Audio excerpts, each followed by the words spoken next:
श्रीरामपुराव आयेननि बेरेखा रां दाबिग्रा दुथां सुबुं हमनो हादों। गसाइगावआव सा 9 रां दाबिग्रा दायनिगिरि खानो हादों। गसाइगाव महकुमानि आसाम आरो बेंगलनि सिमनानि श्रीरामपुराव पुलिस बिफाना सिग्रोमनानै आयेननि बेरेखा रां दाबि खालामग्रा गासै सा 9 सोद्रोमा हमनो हानाय जादों। आसाम आरो बेंगल सिमनानि शिमलटपु पुलिस थानानि असि सन्जय रय हानजानि सिग्रोमनायाव राजा लामाजों खारनाय गारिनिफ्राय गोबां रां दाबिनानै लागासिनो थानाय समावनो सा 9 सोद्रोमाखौ खानो हादों।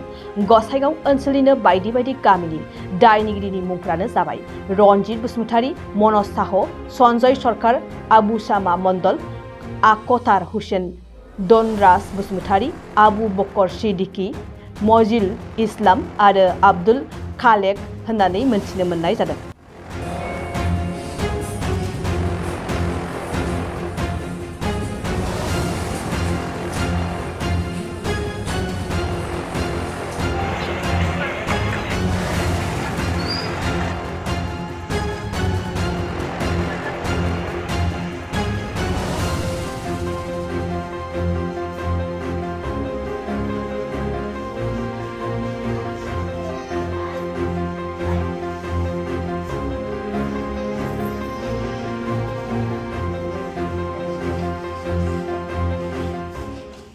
बाक्सा जिल्ला खख्लाबारि हजुआ सकनि के रडजों थांनाय लामायाव थानाय एमबी रिफाइनिं हाउसआव मबाइल ग्लास गावनायखौ गोरलैयैनो फाहामनो हानाय गोदान असिए मेसिन लानानै फैदों। नोंथांमोना खम बेसेनावनो गाव गावनि मबाइल ग्लास बायनायखौ एमबी रिफाइनिं हाउसआव फाहामनो हागोन।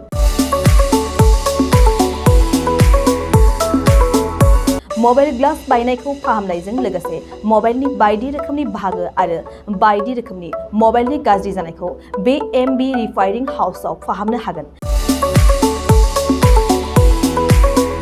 बायदि रोखोमनि mobile glass, mobile temper, mobile charge, headphone, pen drive, memory आरो mobile battery, computer, mouse, computer keyboard आरो मबाइलनि बायदि बायदि रोखोमनि बाहागोफोरखौ मोननो हागोन।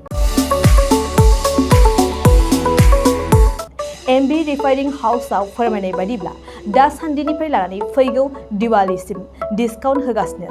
मख'नो गोनांदि एमबी रिफाइनिं हाउसआव गुबुन हादोर एबा भुटान हादरनिफ्राय माखासे सुबुंफोराबो बायदि रोखोमनि मबाइलफोरखौ फाहामथाय होफैयो। आबुं मोनथिनो थाखाय 8471972412 नङाब्ला 7002741465 जानबुं अनजिमायाव जगाजग खालामनो हागोन। सम फुंनि 8:30 रिंगानिफ्राय मोनाबिलिनि 8:30 रिंगासिम।